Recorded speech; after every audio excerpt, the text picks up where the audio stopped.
Gagawa tayo ng honest review. Pinakabagong perfume ng isang CEO, lakas maka-call out pag ang product mo hindi FDA.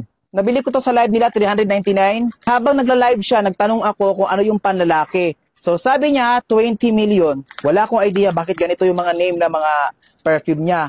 Merong mga manipulator, enhancer, conjurer, specialist. Ba't papuntang nga ito, exanter na. 20 million, ito daw yung mas bagay sa panlalaki. Okay, meron pala siyang palibre ito. Thank you so much. Ang tagal ko nang bumibili dito sa TikTok, pero ito yung pinaka first time na bumili ako sa kanila. Ito yung packaging. Sabi niya sa isang video niya, kinakabahan daw siya sa paglabas nitong perfume na to. Maski siya na kinabahan na kasi alam naman natin na magaling siya mag-call out. So ngayon, try natin. Dito muna tayo sa packaging. O, diba? So sa packaging niya, kung titingnan mo siya, hindi mo siya akalaing perfume, walang halong biro. Pagtanggal ko pala sa plastic, ang bango. Made in Thailand pala ito. At nagtanong din ako sa live, sabi niya 30% oil, which is good. Kasi alam nyo guys, pag merong 10% oil na sa mga perfume nyo, good na yan, maglo-long last na yan. So, sabi niya sa live ha, kahit pa daw labhan, andun pa rin yung bango. Amoy fresh. Dito pa lang yan ha, amoy fresh. So, sa packaging niya, kung i-rate natin, i-rate lang ha, 8 out of 10. Yun lang man.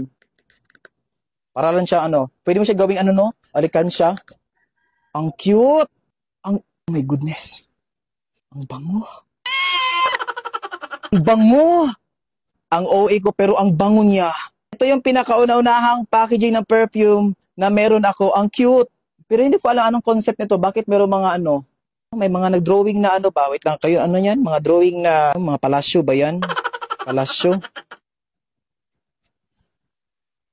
Yung amo niya guys is more on panlalaki pero actually unisex talaga siya. Malalaman mo talaga na mataas yung oil content niya kasi fresh lang siya sa ilong. Hindi siya yung ibang mga mumurahing mga perfume na alam mo yung halos walang oil tapos ang taas ng alcohol content. Ang sakit sa ito. Ang bango. Well, i-update ko kayo kung ilang hours talaga ito. Kung mahilig kang mag-call out, tapos mataas yung standard mo sa mga product, or gusto mo yung high quality, dapat patunayan mo rin sa mga product mo. Like what I said, ito yung pinakauna-unahang product na binili ko sa Thai beauty shop. Good na good siya. Sa amoy niya, 10 over 10.